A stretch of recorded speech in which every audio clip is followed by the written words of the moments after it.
time, it's one of the greatest commodities.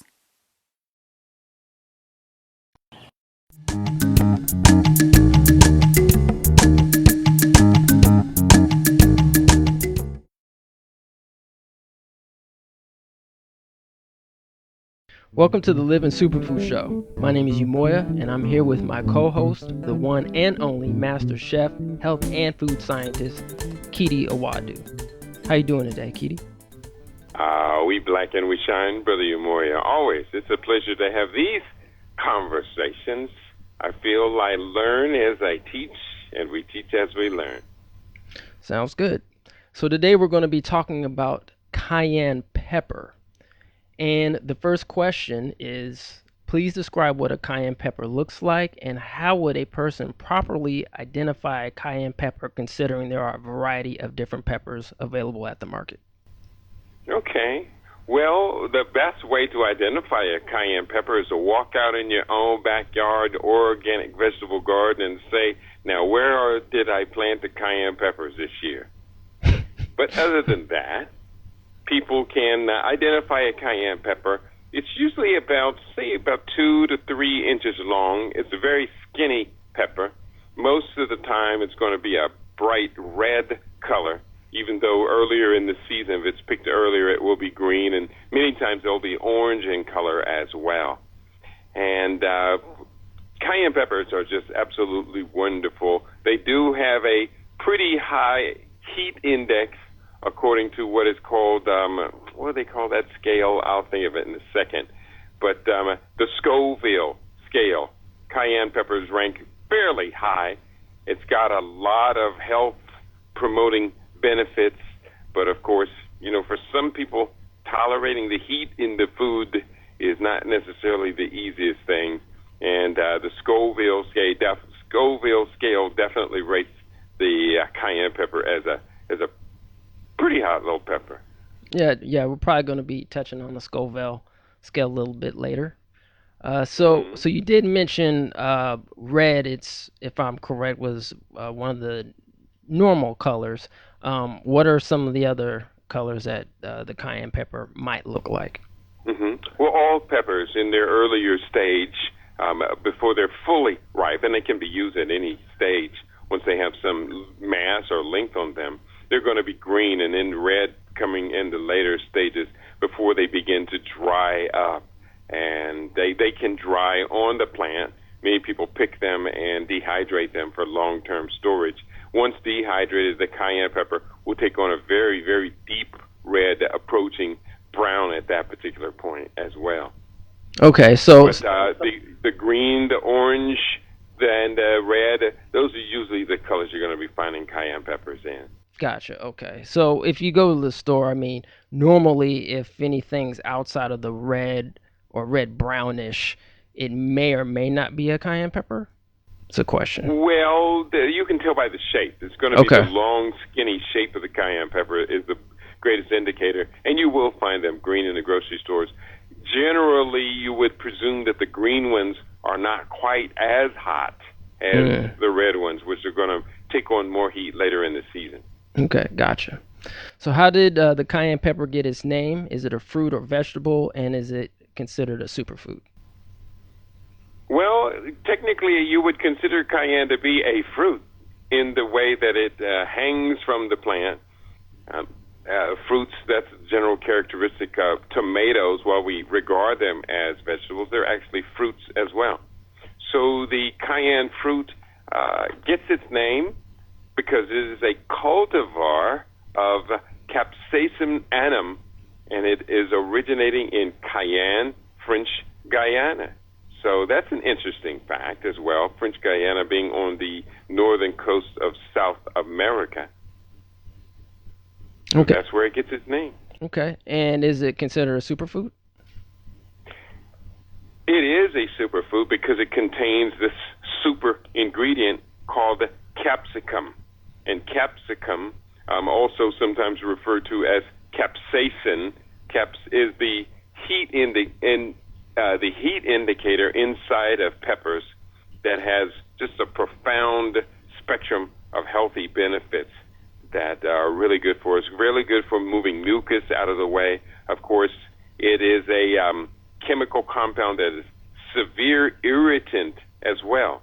So as we talk about pepper spray being used as a defense weapon or an offensive weapon in the terms of how police use it, these pepper sprays are many times made with this capsaicin that's concentrated from peppers like cayenne peppers and a number of other peppers that are out there that are just extremely hot and extremely irritating when it gets into the mucus of the nose, the throat, as well as in the eyes. Okay, so you did mention capsicum. What are some of the other benefits, some of the other nutritional vitamins, etc., in cayenne pepper? Well, of course, it's going to have your vitamin A's, vitamin C's, which you're going to get from your fresh vegetables. It's going to have some measure of antioxidants.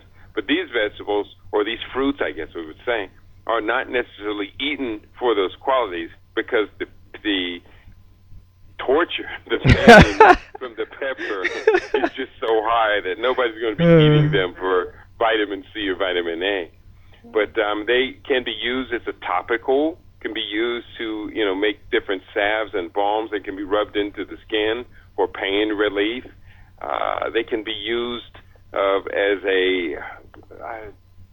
the word I'm thinking of is a dissecant, but I don't think that's necessarily correct use. But for moving mucus, that's one of the main things about peppers, is that the heat causes your body to have a response to it, and your body just kind of floods the area with mucus, or what are called gamma globulin and leukocyte material. These are all different ways of saying white blood cells.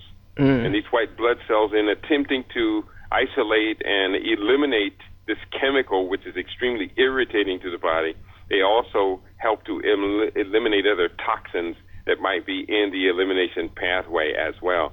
So therefore, peppers are just a really good way of keeping the body detoxified through the mucus production and expression. Okay, are there any side effects or allergens related to the cayenne pepper? Well, absolutely. The side effects could be, torture. If you are handling cayenne peppers in the kitchen and you touch your eyes or some other mucous part of your body with a cayenne pepper, touch your nose or touch your eyes, you are going to be in pain. They don't have a lot of liquid in them, so as you're cutting them, they're not necessarily going to spray as other more wet type of peppers, such as bell peppers, would actually do.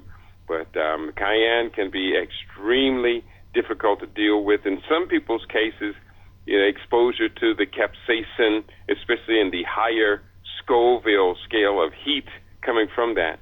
For some people, it can cause severe allergic reaction, such as asthma type of reaction or something like that. For some people, that amount of heat can be very, very distressing and can impact their breathing.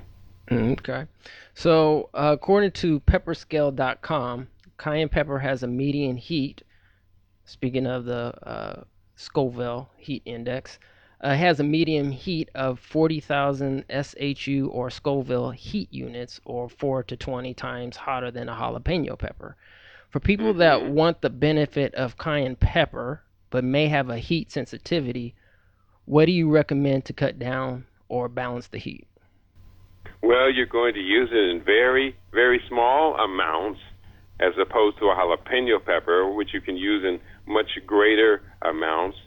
You would also definitely, if you're able to, remove the seeds, because the seeds are going to be the part of all peppers that have the most heat. So when I'm preparing food, of course, as a chef, generally I'm going to be removing the seeds from jalapenos, cayennes, or whatever peppers I'm using, because people they don't want to be shocked by so much heat. And, so much heat can, result in some pretty serious symptoms, such as, even vomiting or neurological issues, nausea, etc. So we don't want them to have to go through any of those type of issues. Generally, I like cayenne peppers, but I generally will only use them in culinary arts when they're green and not the reddest, hottest ones, unless they're chili peppers that are ground up and used, you can use them and shake them over as different things. And that's a great way to put some heat, some spice in soups or different vegetable-based dishes and be able to control it. There are other peppers out here such as Scotch bonnet, which is just so hot that there's almost no flavor that you're going to get from a Scotch bonnet, whereas with cayennes, and especially with jalapenos, you're going to get a good deal of flavor before you're getting smoked out of the room by the heat. So how is the cayenne pepper grown? Is it seasonal, and is there any information on the origin of the cayenne pepper? Cayenne peppers they're grown fairly easy. They're going to grow from seed early in the year. Many people will just get an already started cayenne pepper plant or a pepper plant of all sorts from the nursery. That way you can save yourself a couple of months of it maturing to the point where it's going to start flowering and producing fruit. So they're fairly easy to grow, and they're going to grow in pretty wide variety of climates as well. From the desert heat where I am in Las Vegas, peppers are going to do pretty well. You just got to make sure that they don't burn up in the desert heat. But, in all kind of climates across the country, peppers are going to grow with pretty good proliferation. They're fun to grow. Okay. And do you know of any information of the origin of the cayenne pepper? Well, the cayenne pepper, I guess if it gets its name from French Guiana, it's probably going to be somewhat indigenous to South America as well. Throughout the Americas, peppers are really rather notorious in indigenous cultures, the Mesoamerican cultures. They have a very broad use of various peppers, chili peppers, California peppers, chipotle peppers. Oh, I just love working with the various peppers, especially when I want to get exotic on a dish. And many of the peppers have a lot of flavor without blazing you out of the room with their heat. Okay. And this might be a repeat question, but I just should ask it anyway. So just to clarify, once again, how can a cayenne pepper be used? Well, I just made yesterday some pico de gallo, which is a form of a salsa dish. Nice. And I love chopping up jalapeno peppers for them.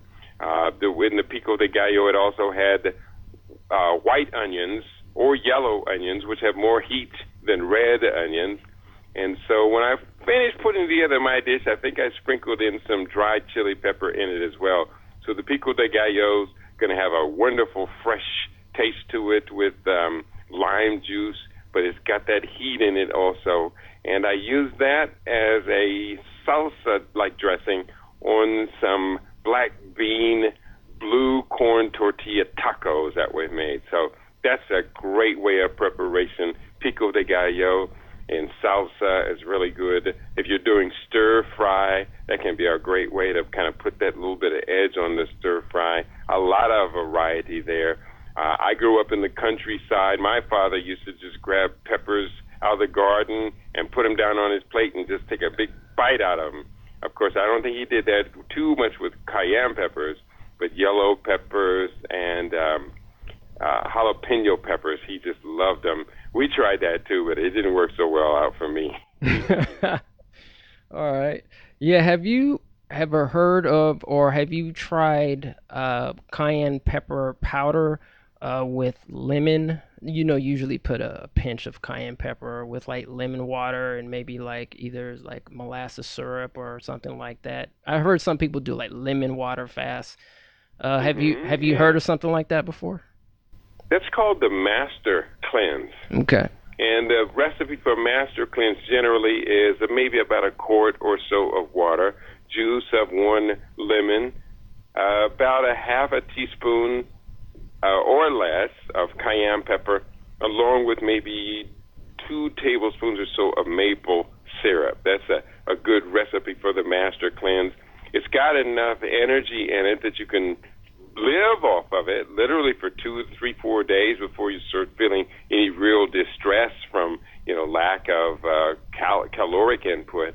and it's a really good detoxing agent. And you just reminded me, I do love using cayenne pepper in the mornings on cold winter days or, cool fall days. My morning tea will consist of a bag of green tea along with a bag of black tea steeped in water, and to which I will add cayenne pepper, cinnamon, ginger powder, and turmeric, and sweeten it maybe with some wild desert honey, and put about a tablespoon of coconut oil in there. And in that morning tea drink, it's full of flavor. It's full of these critical culinary herbs, cayenne, ginger, cinnamon, and turmeric that must be a part of a daily nutrition-based immune-building regime. It tastes really good. It's easy to make. Also, I make this lovely yam soup, which I made it today for some clients that I'm preparing for, and they absolutely love it. And in the yam soup, I put about a little half a teaspoon or so of cayenne pepper in it, along with some cinnamon, and sweeten it with some wild desert honey, or in this case today I use raw agave, organic agave, and it's a lovely yam soup. The cayenne pepper gives it that little edge. I always say to people, the best way to use cayenne pepper in your food preparation, you don't want the burn to occur in the mouth. You create what we call the afterburn, which is you have to, kind of hold back the use of too much pepper. So where the afterburn is supposed to is that little place where you go, that's that cross between your lungs and your throat where you're attempting always to move the mucus out. That's the ideal place for the capsaicin burn to occur. All right. Well, thanks, Keedy. As always, appreciate your time. Is there anything else you want to talk about before we log off here? We just want to encourage everybody out there to use food as nature's most perfect medicine. It is true. We are so caught up in the machinations of the medical, pharmaceutical, drug cartel.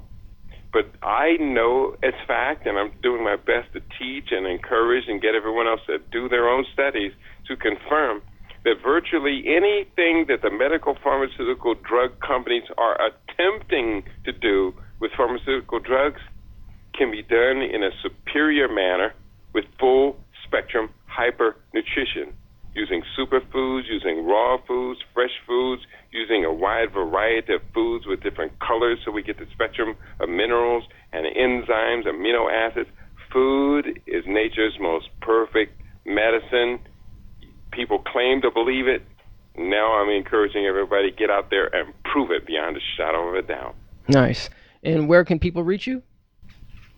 People can reach me, my contact information, as well as a collection of my books, are at livingsuperfood.com.